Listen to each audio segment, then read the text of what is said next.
Bismillahirrahmanirrahim. Assalamualaikum warahmatullahi wabarakatuh. Alhamdulillahilladzi anzala ala 'abdihi al-furqan liyakuna lil 'alamin nadhira. Alladzi arsala rasulahu شاهدا ومبشرا ونذيرا وداعيا إلى الله بإذنه وسراجا منيرا الذي ألف بين قلوبنا فأصبحنا بنعمته إخوانا. الصلاة والسلام على سيد المرسلين وعلى أمهات المؤمنين وعلى آل بيته الطيبين وعلى أصحابه المرضيين وعلينا ومن اتبعهم بإحسان إلى يوم الدين. Amin ya Allah ya Rabbal Alamin. Amma ba'd. Yang saya hormati, saya muliakan dan insyaallah dimuliakan oleh Allah Subhanahu wa taala. Para habaib al-kiram, saya tidak bisa menyebutkan satu persatu para tokoh yang hadir, para habaib, khusus sahibul bait wa sahibul barnamij Al-Habib Ahmad Al-Bahar Al-Hadar, mata'anallah tula hayatih wa nafa'anallah bi'ilmih wa amalih. Mudah-mudahan Allah panjangkan usia beliau, juga keluarganya, juga semua orang-orang yang dekat dengan beliau, dan Allah berikan taufik wal hidayah, rizki yang halal, kemudian juga kesehatan untuk seluruh keluarga beliau insyaallah. Amin ya Allah ya Rabbal Alamin. Yang saya hormati, saya muliakan juga para kiai, para ulama, para gawagis, asatidzat al-kiram, khusus kepada Kiai Muhammad Khalil As'ad bin As'ad Syamsul Arifin, mata'anallah tula hayatih wa nafa'anallah bi'ilmih wa amalih, dan juga para kiai yang lain yang hadir. Saya tidak bisa menyebutkan satu persatu, tapi mudah-mudahan Allah Subhanahu wa taala berikan karunia rahmat dan juga seluruh kebaikan kepada beliau-beliau. Amin ya Allah ya Rabbal Alamin. Kemudian kaum muslimin wal muslimat, hadirin wal hadirat, seluruhnya yang hadir di sini, yang menonton live streaming, mudah-mudahan juga Allah kabulkan hajat kita dengan barokahnya Syekh Abu Bakar bin Salim. Allah jauhkan kita dari bala dengan barokahnya Syekh Abu Bakar bin Salim, dan Allah kabulkan seluruh keinginan kita zahiran wa batinan fid dunya wal akhirah. Amin ya Allah ya Rabbal Alamin. Hadirin yang hadir pada saat ini dan juga yang menonton, pertama saya ingin menyampaikan, kalau masih ada orang yang bertanya kenapa kita mengadakan memperingati haulnya ulama, aulia, asfiya, salihin, maka jawablah kepada mereka bahwa salah satu uslub Al-Quran itu adalah qasas. Salah satu gaya Al-Quran itu adalah kisah-kisah. Di dalam Al-Quran, kata para ulama mufassir, sepertiga dari Al-Quran itu adalah kisah-kisah isinya. Bahkan bukan hanya kisah manusia, kisah sapi saja diceritakan dalam Quran. Surah terpanjang, surah Al-Baqarah, itu bicara tentang Bani Israel, dan salah satunya adalah sapi betina. Kalau sapi saja dijelaskan dalam Quran, apalagi para aulia, para ulama, para salihin. Tidak ada alasan kita untuk tidak mengkisahkan, kemudian juga mempelajari kisah para ulama salihin. Ada kisah semut dalam Quran. bahkan surah An-Naml. Ada kisah lebah dalam Quran, surah An-Nahl. Kisah gajah, Al-Fil. Kalau binatang-binatang itu juga dijadikan ibar, pelajaran-pelajaran oleh Allah Subhanahu wa taala, apalagi para ulama, para salihin, para aulia, para muqarrabin, para siddiqin. Mudah-mudahan Allah berkahi kita semua yang hadir di sini. Amin ya Allah rabbal alamin. Kemudian yang kedua, saya juga ingin menyampaikan, karena banyaknya isu pada akhir-akhir ini, mudah-mudahan nggak nyampe ke Banyuwangi. Kalau di Jakarta banyak yang membahas tentang keabsahan Bani Alawi. Ini perlu saya sampaikan, karena mungkin yang tua-tua nggak membuka media sosial, tapi kalau yang muda-muda kepengaruh sama media sosial. Hadirin yang saya muliakan karena Allah, kalau kita melakukan penelitian, kita membicarakan orang, itu hati-hati siapa yang kita bicarakan. Kita membicarakan seorang ulama besar yang hidup lebih dari 1000 tahun yang lalu, yaitu Al-Imam Ahmad bin Isa. Sayyidina Ahmad bin Isa lahirnya saja tahun 260-an Hijrah, wafatnya sekitar tahun 345 Hijrah, lebih dari 1000 tahun yang lalu. Dan para ulama 1000 tahun lalu itu beda dengan kita. Waraknya, zuhudnya, ibadahnya, siddiqnya itu jauh dibandingkan dengan kita. Hati-hati, hati-hati. Hadirin yang saya cintai karena Allah Subhanahu wa taala, Sayyidina Ahmad bin Isa ini adalah keturunan keempat dari Al-Imam Ja'far As-Sadiq rahimahullah ta'ala anhu. Tadi Habib Soleh Al-Muhdar menjelaskan, Sayyidina Ahmad bin Isa Ar-Rumi bin Sayyidina Muhammad An-Najib bin Sayyidina Ali Al-Uraidi bin Al-Imam Ja'far As-Sadiq. Jangan main-main ini. Keturunan keempat dari Imam Ja'far As-Sadiq dan keturunan ke-8 dari Sayyidina Ali bin Abi Talib karramallahu wajhah wa Sayyidatina Fatimatu Zahra binti Rasulillah sallallahu alaihi wasallam. Ini orang-orang yang luar biasa, dikatakan nggak pernah hijrah. Itu kebohongan sejarah. La haula wala quwata illa billahil aliyil azim. Hadirin, saya mencintai antum semua karena Allah. Hati-hati ya. Bagaimana kita berhadapan dengan Sayyidina Muhammad sallallahu alaihi wasallam kalau kita mendustakan keturunan beliau. Al-Imam Ahmad Al-Muhajir, untuk yang belum mengetahui, itu hijrah dari Basrah, meninggalkan hartanya, kedudukannya, sampai dikatakan beliau itu memiliki lebih dari 1000 orang hamba sahaya. Dimerdekakan karena Allah sama beliau. Hartanya diinfakkan di jalan Allah. Untuk kemana? Kalau anak-anakku sekalian hadirin memahami tentang Basrah. Basrah itu di Irak sekarang. Subur makmur, tanamannya banyak, kurma, gandum, segala macam ada di situ. Ada 2 sungai besar, Sungai Furat atau Yufrat dan Tigris. Itu luar biasa suburnya, hijau di mana-mana. Ditinggal sama beliau untuk datang ke satu kota yang kering tandus.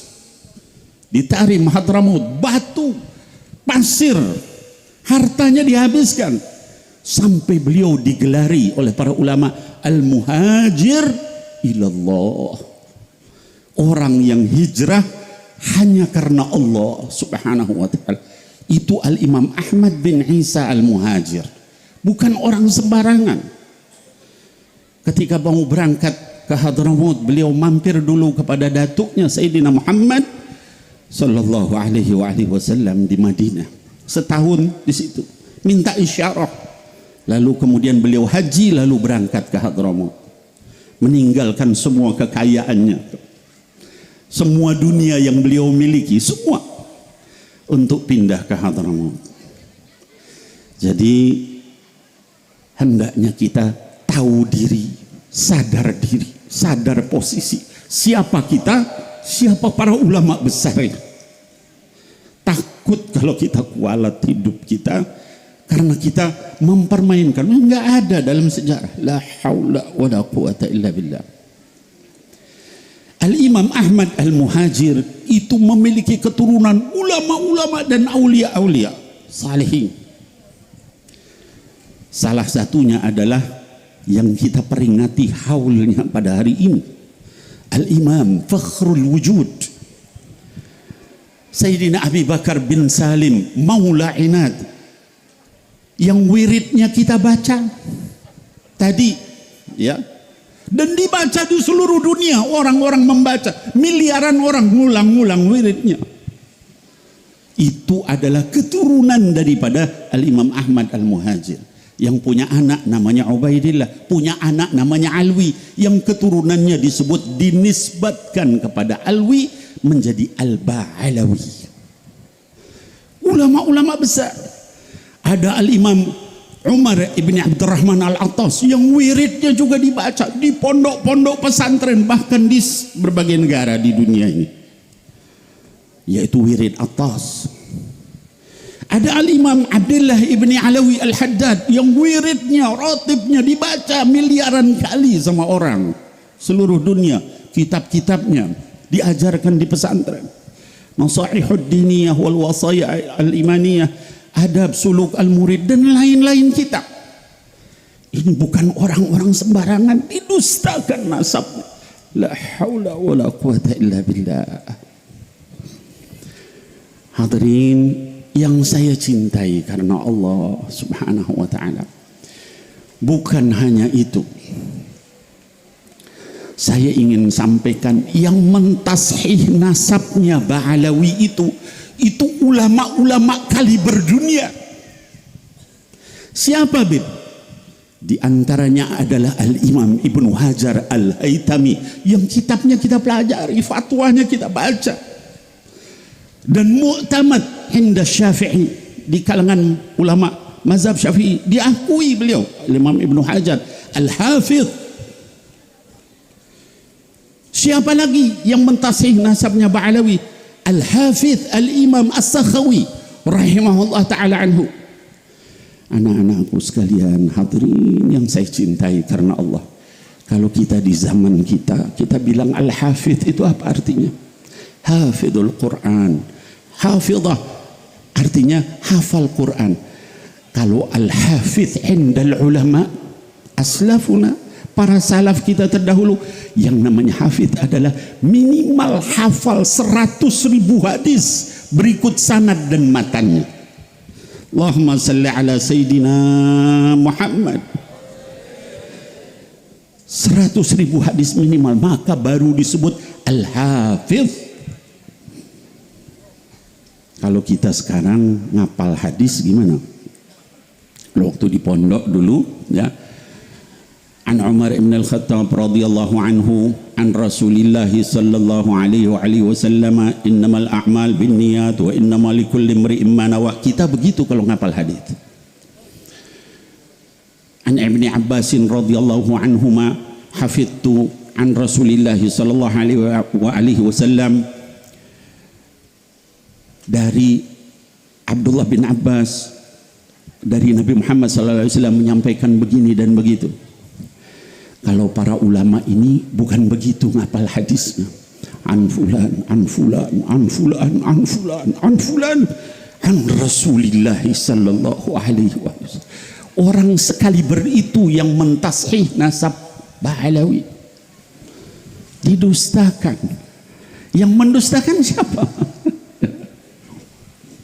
Inna lillahi wa inna ilaihi raji'un. Mudah-mudahan nggak nyampe ke Banyuwangi ini ya.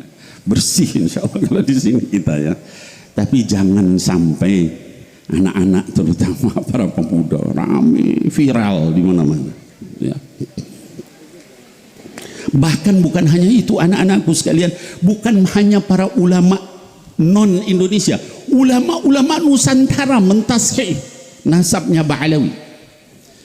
Di antaranya adalah Syekh Ahmad Zaini Dahlan, mufti Haramain, wafat di Mekah. Beliau mentashih nasabnya Ba'alawi, itu gurunya para ulama di Indonesia. Syekh Nawawi Al-Bantani mentashih nasabnya Ba'alawi. Kemudian Syekh Yasin Al-Fadani, penghafal banyak sekali hadis ulama Nusantara, wafat di Mekah, mentashih nasabnya Ba'alawi. Syekh Mahfud Termas dari Termas ya, Jawa Timur sini, Pacitan ya. Gurunya Mbah Hashim itu mentashih nasabnya Ba'alawi, termasuk Mbah Hashim sendiri. Tiba-tiba ada orang zaman sekarang entah belajar nasab di negeri antah berantah nggak jelas, bilang nggak ada itu. Inna lillahi wa inna ilaihi raji'un. Hadirin yang saya cintai karena Allah, kuburannya para aulia turunan dari Imam Ahmad Al-Muhajir itu tersebar di Tarim ribuan, di Hadramut Tarim, di Ainat, di Sewun ya, di Indonesia, di Malaysia, di Singapura, di mana-mana. Antum mau dustakan itu semua. La haula wala quwata illa billahil aliyyil azim. Nah hadirin, sekali lagi hati-hati dengan apa yang akhir zaman sekarang banyak, dan itu di mana-mana sekarang viral. Yang like hampir 1 juta orang, wah disebarkan di mana-mana. Banyak tokoh-tokoh kemudian direkrut sama mereka. Untuk apa? Untuk menyatakan Ba'alawi itu bukan keturunan Nabi Muhammad sallallahu alaihi wasallam. La haula wala quwata illa billahil aliyyil azim. Anak-anakku sekalian, bukan hanya para ulama aswaja. Tadi saya ceritakan ulama dunia, ulama Nusantara. Bahkan di luar aswaja itu mentashih nasab Ba'alawi. Salah satunya adalah ulama Syiah. Syekh Mahdi Ar-Roja'i itu ulama ahli nasab dari Iran, mentashih nasab Ba'alawi. Beliau bukan aswaja. Ulama juga yang bukan orang Ba'alawi, ada namanya Syekh Ali bin Salim bin Bukair Al-Baghaitan. Itu beliau sampai menasihati orang-orang Salafi ya Wahabi yang ada di Shimal Yaman bagian utara. Saya nasihati kalian semua, jangan sekali-kali kalian meragukan nasab mereka, karena nasab Ba'alawi itu adalah min arjah, yang paling kuat nasab di dunia ini. Itu beliau bilang begitu. Saya bicara begini ikhlas karena Allah, bukan karena takut, bukan karena cari muka. Saya nasihati kalian, jangan ganggu nasab Ba'alawi ini ya. Nah hadirin yang saya muliakan karena Allah subhanahu wa ta'ala, sekali lagi ya, mudah-mudahan kita tabarruk dengan para ulama, tabarruk dengan para aulia, tabarruk dengan para salihin. Itu adalah ajaran dari kita, guru-guru kita, para kiai kita, para ulama kita, para habaib kita. Itu kita istiqomah sampai kita berjumpa dengan Allah subhanahu wa ta'ala. Tadi Al-Habib Saleh Al-Muhdar menceritakan tentang di antara manakibnya Al-Imam Al-Syeikh Abu Bakar bin Salim Maula Ainat. Saya ingin ngambil beberapa hal yang mudah-mudahan bermanfaat buat kita semua di sini. Yang pertama adalah hal akhlak yang luar biasa dari beliau ini adalah ketaatannya kepada guru. Itu luar biasa. Anak-anakku sekalian yang masih muda, yang masih santri, yang punya guru, hati-hati sama guru kita. Sekarang ini banyak keberkahan diangkat sama Allah karena kita kurang adab sama guru. Syekh Abu Bakar bin Salim itu itu pernah beliau mau belajar dengan seorang ulama tasawuf dari Shibam, kota Shibam di Hadramaut. Namanya Syekh Ma'ruf, ya. Syekh Ma'ruf ini seorang ulama ahli tasawuf, ya, di kota Shibam. Akhlaknya Syekh Abu Bakar bin Salim, dia tidak mau masuk ke kota Shibam kecuali minta izin dulu. Lalu orang itu datang menghadap kepada Syekh Ma'ruf.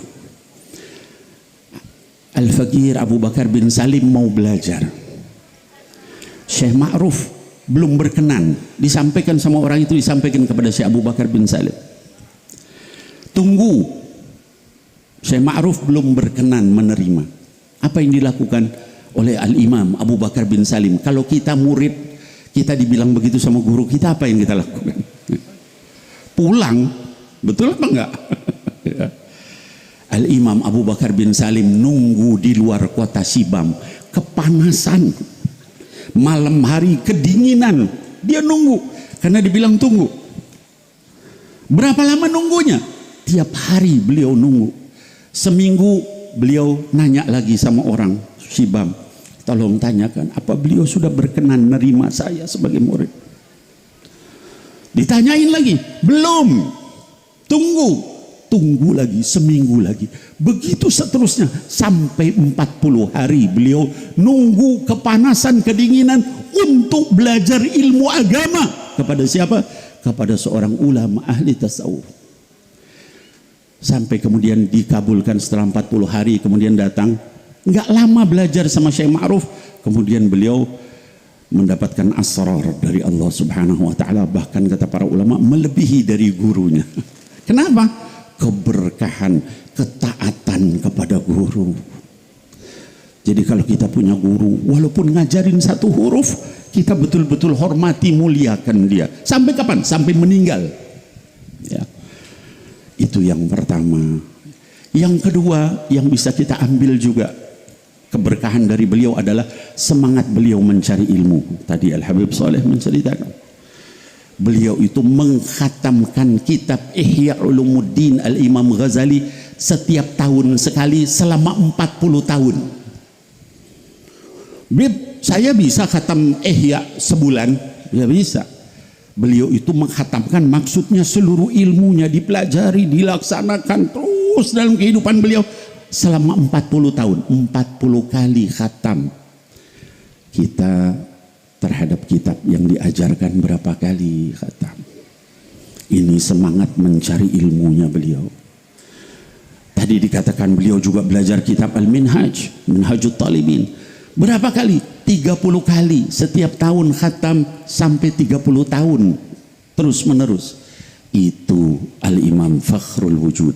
Digelari Al-Imam Fakhrul Wujud karena beliau itu dikatakan anugerah bagi alam semesta, karena keluasan ilmunya dan kedalaman ma'rifatnya kepada Allah. Dalam satu kesempatan beliau pernah menyampaikan, Allah menjadikan dunia itu seperti piring di depan saya, dari ujung sampai ke ujung saya tahu. Ya, itu karomahnya Al-Imam Syekh Abu Bakar bin Salim rahimahullah rahmatal abrar. Ya, mudah-mudahan kita diberikan keberkahan dari keutamaan beliau, amin ya Allah ya rabbal alamin.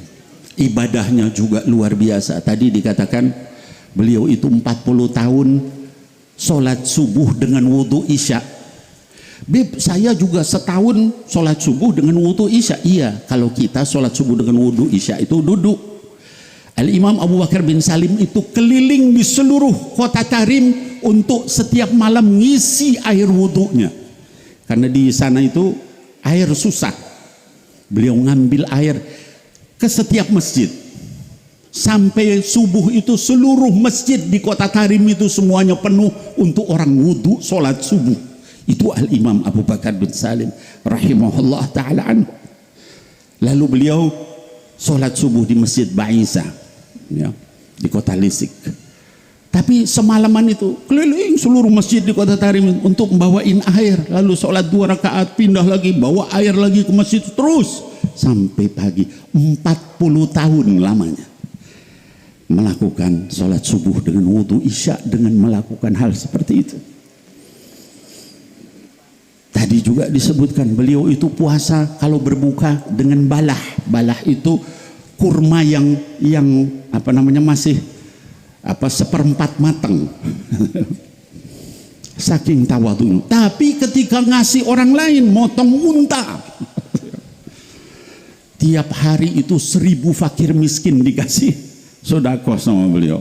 Tapi untuk beliau sendiri makan ala kadarnya.